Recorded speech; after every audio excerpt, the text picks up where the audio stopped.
mu defal ma li nga xamante moom laa bëggoon donc ko ñaan depuis bu yàgg ba tey mu may ma ko ci mois de mars bi en plus vraiment jërëjëf na ànd simplicité nag su ma nee nekk balaa may énervé arrête de faire du layam yi dégg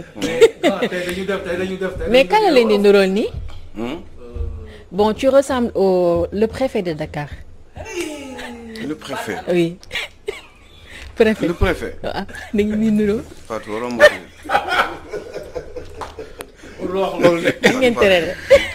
vraiment waroo wax loolu quoi. man monsieur le préfet Sow. mérité wu ma nga may tëkkaleeg préfet Dakar. Sall boo ma génneeloo montage lambar bi dina ma neex trop. da ngay nuroo préfet. parce que damay nuroo préfet dëgg-dëgg. da ngeen am tere yooyu ñaar. non mënul nekk. surtout ni muy doxee sax même démarche bi da ngeen ko nuroo. surtout booy wuyu téléphone nii. dëgg-dëgg. heureusement ba solo simis bu zone. déstabiliser ni instant bi xam yëpp dem na. c'est vrai que non dina boobu fuuf benn. ressemblance daal day am nuyu naa la dégg waroo moom def. kase naa sa moral. kase naa sa moral. kase nga sama moral. non borom ñooralam de jul de ngay am fii surtout ay tëggee siis bi. wallaay doomu la ma Ariette maa ngi nii toog. bilaay wallaay. maa ngi nii jekk taxawaay. góoru nenne. góoru nenne. bilaay maa ngi nii di góorgóorlu. di leen sant di leen gërëm. jërëjëf kontaan. waaye ba tey mënuma digérer di supporter kii non waa ji mënuma niroog moom. ressemblance daal am na. mi ngi noonu Cub waaw kër ressemblance ba ci kanam bu niin. kii mooy përëb. kanam yu niin ñi sax dañ ko nuroo. non kanam bu niin d'accord. jox ko loxo. non kanam bu niin man. Sall yàlla nga gudd fan. franchement non booy moom. non mais pardon sérieusement ressemblance est là. voilà yaa ko dàq. non seulement tolloo ngeen. non kii maa ko dàq bët. non dëgg maa ko dàq bët. maa ko dàq gémmiñ. nuroo woon ay lex. nuroo woon ay lex. nuroo wuñu ay lex. xool may Babacar dafa bëgg a wax ne da ngeen nuroo ay lex. non. kii. oui. non kii xale bële lay nuróol nu mu tudd booy bi fi ñëwoon booy ñuxit lay nuróol. voilà merci Aliou. kii booy ñuxit lay nuróol merci Aliou. xam ngeen ni nuróol. yow nag xam nga lu mu nuróol. waaw dégg nga kii ak kii ak gémmiñ gi muy leen. ngay wax lu ëpp de ak non kii ba pare kii moo la gën a yaal. moom gën a yaal gémmiñ.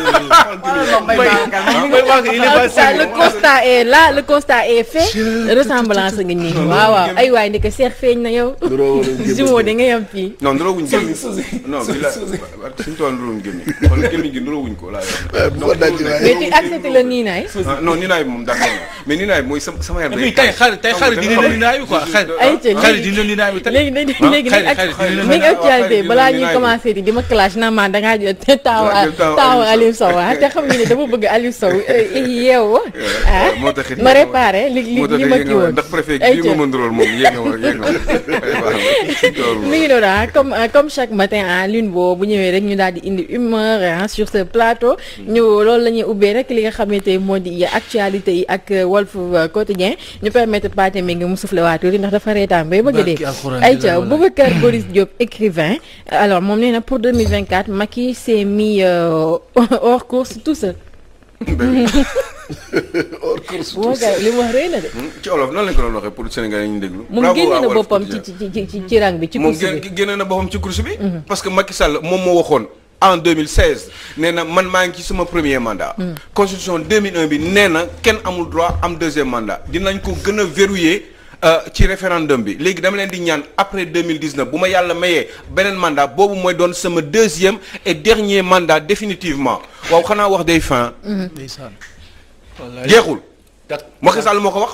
kooku lan nga ko mën a tegalaat tey ji nii mu dellu si waat taxaw ci sénégalais yi nan leen man kat dama war a nekkaat candidat parce que bu njëkk ba bokk ci. ana Ismaïla Madior Fall moment boobu ana ñoom Seydou Gueye ñi nga xam ne leeraloon nañ mbir mi nee nañu Macky Sall bu amee en 2019 un deuxième mandat ça sera définitif puisque boobu moo doon ñaareelam te constitution nee na ku am ñaari mandat nit bu dul dëmm doo nooxoo doo jinne doo lenn doo am nekkuloo ci planète Mars Sénégal la ñu nekk planète Terre boo defee ñaari mandat ci dëkk gox bu ñuy wax Sénégal ci àdduna bi constitution bi nee na waratoo nekkaat beneen candidat pour une troisième fois. nul nul boobu je crois que nit la mooy képp bépp doomu aadama ba pare ndey mbili ji ñëw firndelaat ko leeralaat ko wax sénégalais ne dama bëgg a wax gi jeex bi mu koy wax sax daf ko wax mel ni ku xaw a énervé vaar da fi nekk mu ne moom wax gi dañ ko waratul sax di waxtaane parce que leer na nañ keneen ki ñëw ki ko bindaloon mbir yi feelu ko moom Ismaïla Madior ne leer na nañ wax boobu sax bu leen ko waxati moo tax may naqarlu benn mbir en tout cas mooy 31 décembre pas ren bii mais daaw de 2018 2018 oui 31 décembre journaliste bi taxawoon naan Macky Sall lan nga xalaat ci constitution bi par rapport ak yow sa mandat yi est-ce que da ngay nekkaat candidat ba Macky Sall di ko tontu naan ko du ma wax waaw du ma wax déet journaliste boobu loolu mu def noonu waru ko woon def parce que en réalité c'est une brèche qu'on a ouverte pour le président de la République pour permettre ko mu mettre en doute sénégalais yi par rapport ak loo xam ne moom ci boppam leeraloon na ko ca njëlbeen balaa dara di xew balaa moom sax muy am un deuxième mandat kon leer na nañ Macky Sall n'a pas droit à un troisième mandat de toute façon évidemment Boris monsieur Diop leeral na ko nañ nee na te loolu la sénégalais yépp di wax taane xam ko mu nekk ci seen bopp waxuñu waxu constitution nekk ñu fi di lecture constitution c'est terminé ça affaire wu nit la moom ci boppam moo war a delluwaat ne man kat lii duma ko sax werante ay nii wii nii noog yooyu yépp jarul machin sama gars yi du ñu liggéey ak dinañ liggéey dañuy perturber sama équilibre gouvernemental ak sama yoon bi ma bëgg jëm ak liggéey bi ma leen jox duñ ko liggéey vous êtes le président de la République ñëpp xam nañ ni amuloo droit ñi nga nekkal xam nañ ni amoo droit am troisième mandat même ñi la ko waxul parce que bëgguñu nga dàq leen donc je pense que ni Boris vous avez raison monsieur Diop et que Macky Sall n'a naturellement point le droit de se présenter pour une troisième candidature li mu war a def kay mooy se concentrer sur li nga xam ne moom moo xew ci réew mi difficulté yi nga xam ne moom la Sénégalais yi di dund chômage bi il dit qu'il a compris eh bien c'est tant mieux qu'il ait compris waaye boo comprendre du jël ay weccat di ko sànni doomu Sénégalais yi da ngay jéem a dugg imprégné wu ci biir Sénégalais yi xam nañu dans la peau du Sénégalais lambda il faut nga dugg ci biiram ci yaramam nga ne Sénégalais bi lan lay xalaat lan la bëgg bu fekkee ne da nga ko sànni ay weccat sur 3 ans pour 300 milliards moi je trouve que c'est pas grand-chose si j'étais à votre place dinaa jël le tiers du budget de ce pays pour cette année tiers bi budget bi lay xaaj ñett wàññi train de vie de l'État wàññi alal bi wàññi possible yenn facilités yi wàññi voyage yi concentré aussi avant la fin de l'année 2021 jël genn wàll tiers u budget bi bu dee 4000 milliards la ma jël plus de 1500 milliards dugal ko ci mbay mi dugal ko ci service yi dugal ko ci élevage bi dugal ko ci réew mi di bay noor di bay nawet développer dëkk bi maîtriser les importations lépp li nga xam ne muy dugub bi muy yooyu nu ñu tudd xaw ma le blé là muy mboq mi yooyu yëpp kenn dootu ko comment dire kenn dootu ko jënd ci bitim réew yooyu yëpp ñu def ko ci biir parce que je vous rappelle une chose au cas où vous ne le sauriez plus parce que c'est vrai que la charge présidentielle est très difficile mais au Sénégal monsieur le président vous avez 1600 heures de soleil naaj junni juróom benn téeméer waxtu naaj ngeen am fii ci réew mi maanaam bu weesoo loolu am nga juróomi dex yoo xam ne mi ngi ci réew mi yoo xam ne il suffit juste que nga gas wala nga jël def des cultures d'irrigation Sénégal bi yëpp nga def ko ndox drainer ko par ndox dex bi ngay jël muy tasaare ndox mi ci suuf si nga xam ne kenn dëkku fa ndax ñëpp dañu concentré wu ci ay benn béréb tas ko boo ko tasee noonu jël alal jël ay matériaux dugal ci adduna bi ñu ngi fi indien yi ay matériel la ñu am da ngay gas rek ndox bi fu la nekk nga koy yóbbu déplacé ci Sénégal mais loolu il faut de l'argent c'est vrai mais xaalis boobu dafa am foo koy jëlee kenn du ko wécc ci garab au lieu ñu koy jël di ko jox ceux qui sont dans le pouvoir wala di jox ay avantages ay auto 80 millions ay auto 90 millions xaalis boobu yëpp bu ma ko dajalee dootul doon 300 milliards yi nga bëgg a jox jeunes yi xam nga ñaata lay doon plus de 1500 milliards et c'est possible amaana nag xëy na xajul fii pour ñu waxtaan ci mais 1500 milliards boo ko jëloon fii ak fin d'année monsieur le président de la République di nga lijjanti lu bari ceeb kenn dootu ko jéggaane mboq kenn dootu ko jéggaane ay tonnes mboq ñoo ñëw bitim réew te ñun dañ mburu bi ngeen di gis ni ndeysaan mais yow waa bitim réew ñoo ñuy defal ay mboq di ñu ko yónnee ñu koy jënd dafa am ñoo xam ne ñoo fi nekk ci Sénégal ay milliardaires ñoom ñooy dem di commander affaire bi buñ ñëwee ñu jaay ko lijjanti ak douane bi jàll et puis ils sont milliardaires comme ça ils croisent les bras ñooñu lu ci bari nag ñoom ñooy bëgg Auchan mu dem. D'accord. Auchan bi nga xam ne day liggéeyal ay doomu Sénégal ñooñu noonu ay juróomi nit la ñuy doon seen jabar seen doom ak seen ñetti jarbaat ak xëy na seen ñaari doom yu ñu jur. ñooñu ñooy nekk milliardaire ci réew mi tabaxuñu usine tabaxuñu société liggéeyloowuñu ay sénégalais fay ñu ay impôts. wala boog du ay impôts yu doy. par contre lépp lu ñu war a jënd bitim réew ñu waroon ko defar fii suñu réew am espace bi nee naa leen am nañu espace bi leen di wax 1600 heures de soleil par mois par an mooy naaj dafay indi courant. te courant bu fekkee ne am nañu courant bu doy dinañu mën a am ay machines yoo xam ne dina gas nappe phréatique bi suuf si am na ay béréb yoo xam ne Sénégal fii boo sama loxo bi bu ma gasee tuuti génnee ndox. kon ndox maa ngi fi naaj baa ngi fi.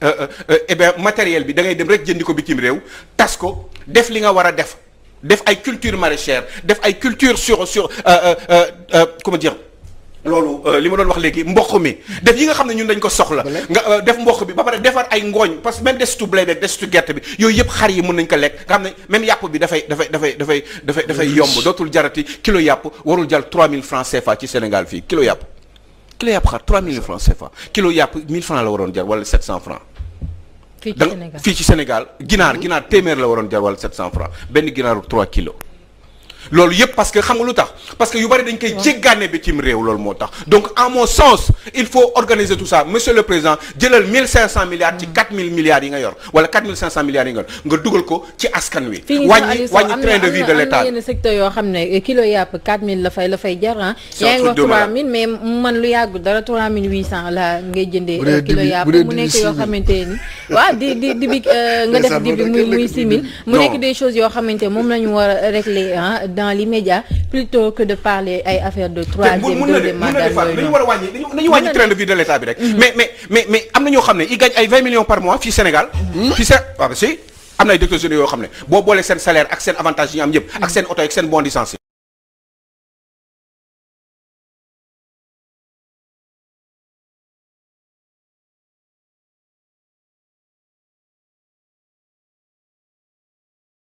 man parce que Mercedes su Macky Sall bi 1 milliard lay jar Macron dawalul boobu.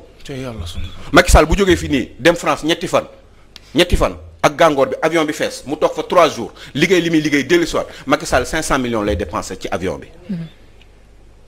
est-ce que vous m'entendez bu fekkee du dëgg da ngeen ñoo leen toog waxtaan ci ñoo leen ngeen toog. 500 millions. ah bah si moi je vous le dis Macky Sall mu dem 3-4 jours bitim réew ak avion bi fees dell bu demee ba dellu siwaat lépp 500 millions lay jar ñëw leen ngeen ne ma du dëgg wax leen ma ko gis nga yooyu yëpp la ñuy dindi yooyu yëpp ay niche la yoo xam ne dañu fay jëlee xaalis bi yenn oto yi yenn 4000 litres d'essence 2000 litres d'essence ñi nga xam ne ay 50 millions lañ leen di jox kii loolu fonds politique par weer yoo xam ne loolu leen neex lañ si def loolu yëpp dama koy jeexal ñun ñëppay def sacrifice Sénégalais yi ñu def sacrifice ñun ñëppay def sacrifice ñun waaye il est inquisition que Sénégalais lambda doomu Sénégalais yi nekk ci suuf le Sénégal d'en bas ñu def ay sacrifice ñooñu duñ ko def pourquoi mais est-ce que un ministre de la République a le droit muy am le même niveau de vie wala muy ëppale ni pouvoir d'achat qu'un ministre français wala un ministre suédois est-ce que c'est normal mais demal nga xool ministre européen yi oto yi ñuy dawal demal nga xool seen salaire lu dépenser 10 000 euros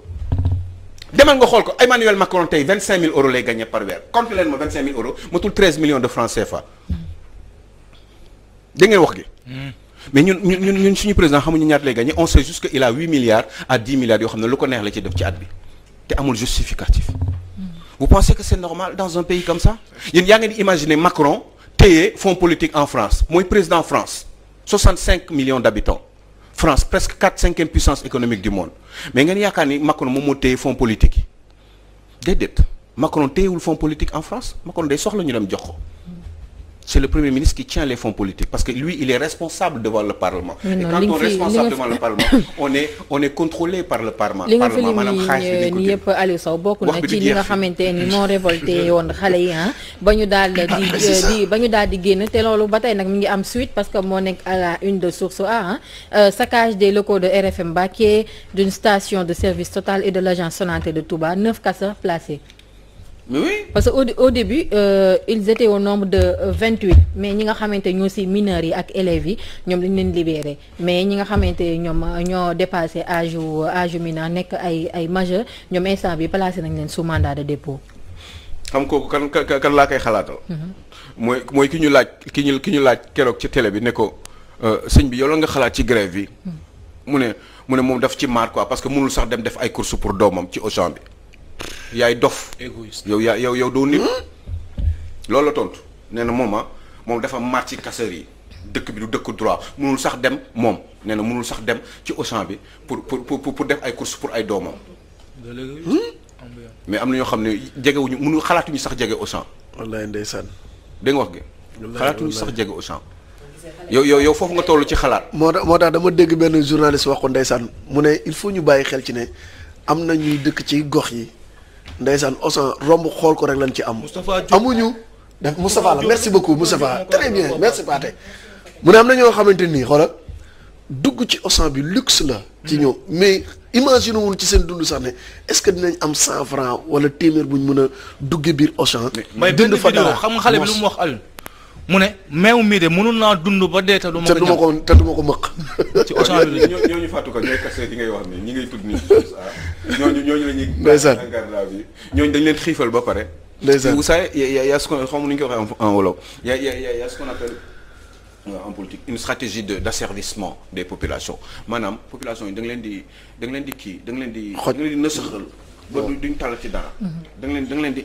c'est comme esclave bi ni ñu ko daan def ni ko patron bi daan def en réalité bii dafa gën a xaw a civilisé tuuti rek et puis c'est beaucoup moins direct c'est indirect en réalité mais c'est l'État qui le fait population bi da nga leen di appauvrir ba nga xam ne sax seen xel du dem noonu. du liggéey ñoom gisuñu dara ki dugg ci kii bi kii Auchan bi xam nga la mu njëkk a gis am na ay produits yoo xam ne moo gën a cher li ñu lekk foofu ñoom. mais faalewuñu ko ñoom lekk bi rek la ñu gis. mais Aliou Sow loolu est-ce une raison ñuy dem di piller ay yëfi jàmm sachant que yow tout à l'heure tu nous parlais de li nga xamante moo di taux de chômage bi ñoom ci li ñu def nii yóbbuwaale nañ seen ay mbokk sénégalais ci li nga xamante moo di chômage parce que la preuve man du lu may créer man lu ma loo xamante man maa ko gis la ci total bi nga xamante mi ngi nekk fii nii ci autoroute à péage bi nga xam ne dañ ko amul dara loo xamante ne bàyyi nañ ko fa toj nañ ko yóbbu li nga xamante ne moo fa nekkoon man am naa ci sama benn nit boo xamante ni fa la doon liggéeyee démb maa ngi ko fekk mu toog di naan café si boppu koñ bi ma laaj ko yow liggéey woo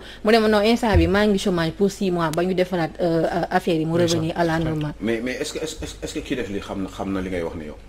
mais bala mu koy def Aliou Sow mu réfléchir. mais nan la mën a réfléchir xanaa déggoo ma ne la xanaa stratégie d'asservissement des populations sa xel mën nañ ko yeew du buum moo koy yeew am na ñu xalaat léegi mais ki ma lay wax noonu sànq exemple bi ne la dafa taxaw ci aux nee na Y'en a marre parce que moom joxul amul lu mu jëndalee mënul jënd course moom am na lu mu yor na quoi nee na moom mënul jënd course moom moo parce que mënul sax dugg ci Auchan bi amatul fu mu jëndee course pour ay doomam mën a lekk moom nee na moom parce que moom ci Auchan bi la tàmm dem kooku foofu la toll ci xalaat kooku xalaatul ne ñii dañuy xiif waaye kii def lii aussi di xiif am ay problème chaque jour di am sax problème pour am un petit café pour naan ko waa kër mi gis ni situation bi ñuy dund promiscuité bi ñuy dund mais kii est-ce que xam nga li muy xalaat yow Fatou kii yoonam nekkul ci dara kii xam nga lan la gis mooy dëkk bi tar na dëkk bi metti na sonn nañu affaire dafa tar génn rek lañ bëgg fu ñuy jaar wax ñu yoon quoi parce que sonn nañu xoolal maa ngi nii cop sax aw ma ko maa ngi ni xoolal benn café sax maire baa ngi ni toog quoi mi ngi jaay marché dem na ñëwaat bu ñëwee ñu jéem xool nañu def mais kooku noonu yow kooku méngale ko teg ko ci taabal nga teg taabal ki ma la wax noonu jàkkaarloog moom nekk Auchan nga jàkkaarloo leen duñ bokk xalaat duñ juboo effectivement duñu juboo mais ma jël beneen exemple par exemple ci yow Aliou Sow def nañ ci yow yar boo xamante nii boo doon xiif ba toll ci yenn moment yi du tax nga dem di jël li nga xamante moo di alalu jàmbur du tax ngay dem di pied yow tel que je te connais jamono jii nii rek yow di nga xëy tey jii nii amoo essence loo jëndee essence pour sa oto du tax ngay dem di def yëf ñàkk fayda ci mbedd mi pour subvenir à yow tes besoins am déet. mais Fatou yow yaa ngi wax nit boo xam ne dafa am chance. ci àdduna pas parce que il est meilleur que tout le monde.